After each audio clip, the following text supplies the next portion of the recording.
Ya, betul. Okey, baik. Untuk waktu ini kita nak berkongsi pula berkaitan dengan 7 fokus utama KPT tahun 2025 untuk memacu pendidikan tinggi negara, dan kita bawakan ke studio pada waktu ini iaitu Yang Berhormat Datuk Tan Sri Dr. Mustafa Saad, Timbalan Menteri Pendidikan Tinggi. Assalamualaikum. Waalaikumsalam warahmatullahi wabarakatuh. Ya, baik. Dan mungkin kalau kita boleh mulakan terlebih dahulu berkaitan dengan mesej utama amanat tahun baru 2025 yang disampaikan oleh Yang Berhormat Menteri KPT sendiri. Ya. Terima kasih kepada SPM yang sudi menjemput kami, Kementerian, untuk kita menerangkan tentang apa sebenarnya fokus utama Kementerian pada tahun ini. Jadi apa yang telah dibentangkan oleh Yang Hormat Datuk Seri Diraja Dr. Zamri Abdul Kadir ialah bagaimana kita membawa 5 fokus utama kita pada tahun lepas, kita perincikan lagi pada tahun ini. Itu amanat yang telah dibentangkan. Disambil kita juga mengucapkan terima kasih kepada Yang Amat Berhormat Perdana Menteri kerana telah menambah peruntukan kementerian kepada 18.1 bilion pada tahun ini. Ini peningkatan yang agak ketara, lebih kurang 2 bilion berbanding tahun lepas. Jadi ini akan memungkinkan kita untuk lebih fokus untuk memastikan bahawa perancangan kita, perancangan universiti, IPT, IPTS, Politeknik dan College Community ini akan kita dapat laksanakan dengan baik. Jadi antara intipatinya juga kita ucapkan terima kasihlah kepada Yang Amat Berhormat Perdana Menteri kerana telah meluluskan perbelanjaan yang agak besar, lebih kurang 700 juta untuk memastikan bahawa liputan internet kita, wifi kita di 20 universiti awam ini kita akan dapat tingkatkan. Okey, baik. Dan kalau dihitung kira tahun kedua Yang Berhormat Menteri dan juga Datuk sebagai Timbalan Menteri KPT menyumbang bakti di Kementerian Pendidikan Tinggi, dan kalau kita boleh kongsikan juga sepanjang 2 tahun perkhidmatan tersebut, mungkin boleh terangkan juga secara ringkas berkenaan pencapaian KPT yang telah dicatatkan pada tahun lepas khususnya. Ya, tahun lepas adalah tahun pertama kami. Tahun ini adalah tahun kedua. Ya. Tahun pertama kami fokusnya ialah bagaimana kita mengangkat kembali universiti ini sebagai kita panggil the brand of the nation.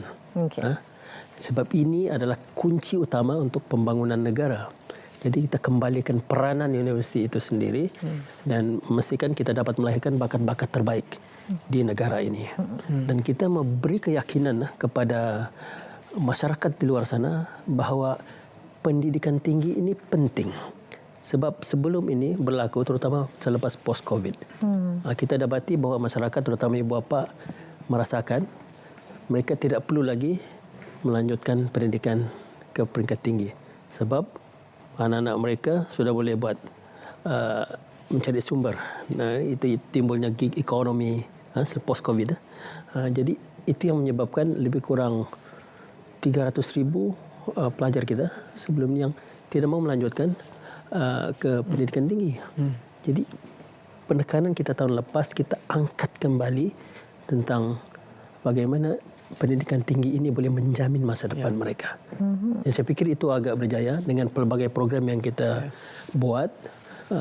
Festival of Ideas Putrajaya, kita buat banyak program-program bersama masyarakat, dan ini dapat diserlahkan apabila enrollment untuk tahun ini, tahun lepas meningkat. Itu yang saya fikir antara kejayaan kita, memberi keyakinan kepada masyarakat bahawa pentingnya mereka, generasi muda ini, melanjutkan pelajaran ke peringkat lebih tinggi. Untuk hala tuju tahun 2025 pula bagaimana? Ya, kita yang saya sebut tadi, kita ada fokus, 5 fokus utama kita pada tahun lepas. Apa yang kita buat pada tahun ini, kita perincikan lagi. Sebab setelah kita melalui prosesnya pada tahun lepas, baru kita dapati bahawa ada perkara-perkara yang perlu diberi penekanan yang lebih fokus untuk tahun ini. Jadi pada 5 fokus itu kita tambah lagi kepada 7 fokus dan mengekalkan fokus yang tahun lepas. Sebab untuk kita buat dalam jangka masa setahun ini memang tidak cukup masanya. Jadi apa yang kita buat, kita tambah lagi, kita perincikan.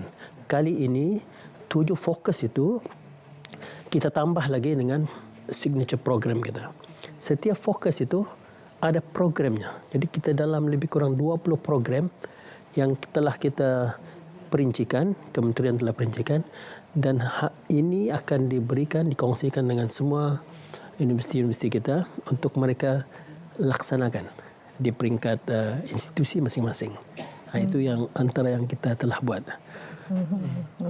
Okey, dan difahamkan perutusan pada tahun 2025 ini juga kementerian telah pun menggariskan 10 agenda transformasi pendidikan tinggi. Mungkin boleh kongsikan yang ini pun kita tambah selain daripada 7 fokus utama itu, kita ada lagi 10 transformasi pendidikan tinggi.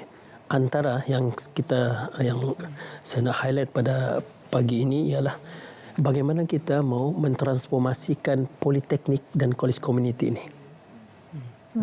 Untuk makluman semua, politeknik dan college community ini bukan badan berkanun.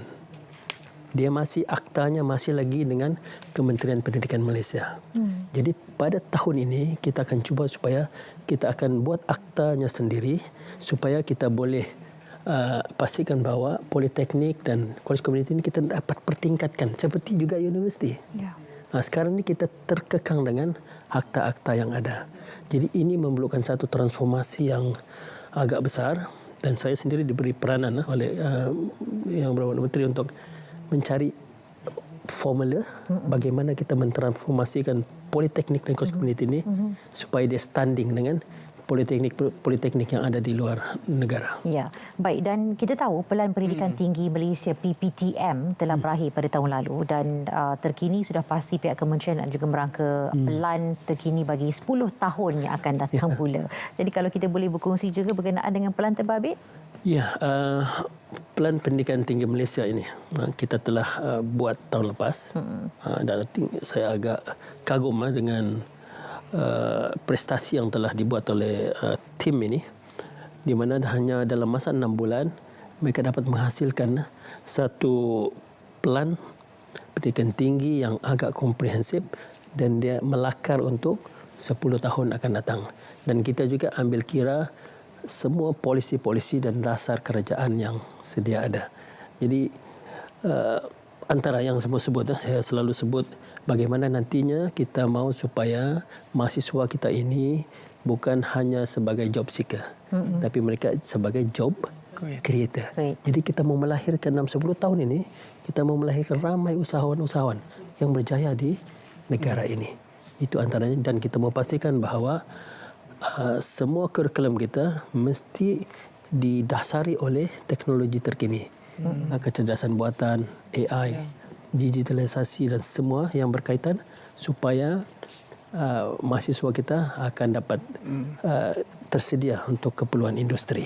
Dan bagaimana di pihak kementerian memastikan segala usaha, segala strategi yang telah pun digariskan ini ia adalah bersifat inklusif, adalah untuk semua? Ya, memang kita pendidikan ini adalah pendidikan untuk semua. Kita tidak akan nafikan mana-mana pihak yang mau belajar, dan maka itulah kebajikan pelajar. Kita utamakan banyak insentif-insentif yang kita sediakan untuk memastikan bahawa akses kepada pendidikan ini dipermudahkan. Tahun lepas saja kita pendaftaran kita tangguhkan. Kita bagi wang pendahuluan PTPTN kepada mana-mana pelajar B40 ataupun yang tidak mampu, kita bagi wang pendahuluan. Tidak kira apa bangsa mereka. Mereka memerlukan, kita akan permudahkan. Jadi ini antara yang kita buat, dan kita laksanakan pelbagai program yang melibatkan semua lapisan masyarakat. Jadi kita mau supaya universiti kita ini terbuka kepada semua, dan kita tidak akan meminggirkan mana-mana generasi muda kita yang ingin dan punya minat untuk belajar. Ya, jadi pasti ada tinggi harapan daripada pihak kementerian sendiri ya. Jadi apa mungkin perkara yang ingin diperhalusi dan juga harapan yang menggunung daripada pihak kementerian sendiri? Ya, kita harap supaya masyarakat, terutamanya ibu bapa, supaya melihat bahawa pendidikan tinggi ini penting. Itu yang pertama. Permudahkanlah, galakkan anak-anak anda supaya dapat meningkatkan pendidikan mereka ke peringkat lebih tinggi. Sebab ini penting. Negara memerlukan bakat-bakat terbaik ini. Yang amat berhormat Perdana Menteri sekarang ini berada di London dengan Perdana Menteri juga. Kita sedang mencari pelabur-pelabur untuk datang ke negara ini. Dan ini memerlukan bakat-bakat terbaik untuk mengurus, untuk kita lahirkan tenaga mahir yang bersesuaian untuk pelabur-pelabur ini. Jadi kita perlukan generasi muda terutamanya untuk supaya minat kepada belajar dan juga meneruskan pelajaran ke peringkat yang lebih tinggi. Dan bagaimana kementerian melihat produk pendidikan tinggi kita mampu dijual di peringkat antarabangsa, bermakna kita mampu menarik pelajar-pelajar daripada luar negara untuk datang belajar di antara fokus utama kita ialah pengantarbangsaan pendidikan tinggi kita. Dan ini sudah bermula dan ramai negara-negara, terutama negara-negara Islam yang dulunya memang kocar-kacir dan sedang membangun semula, mereka mau menghantar anak-anak mereka, pelajar-pelajar mereka ke negara kita, terutama di negara Islam, Libya, Iraq, semuanya mau supaya menghantar anak-anak mereka ke Malaysia. Sebab mereka melihat bahawa pendidikan kita di Malaysia ini dapat menjamin masa depan dan kita dilihat sebagai sebuah negara Islam yang mengutamakan pendidikan.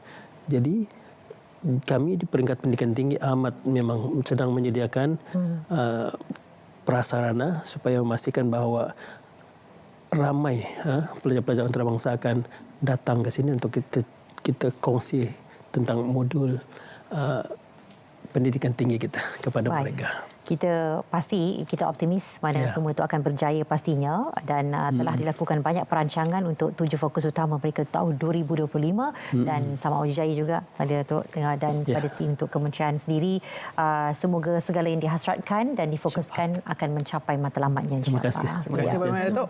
Dan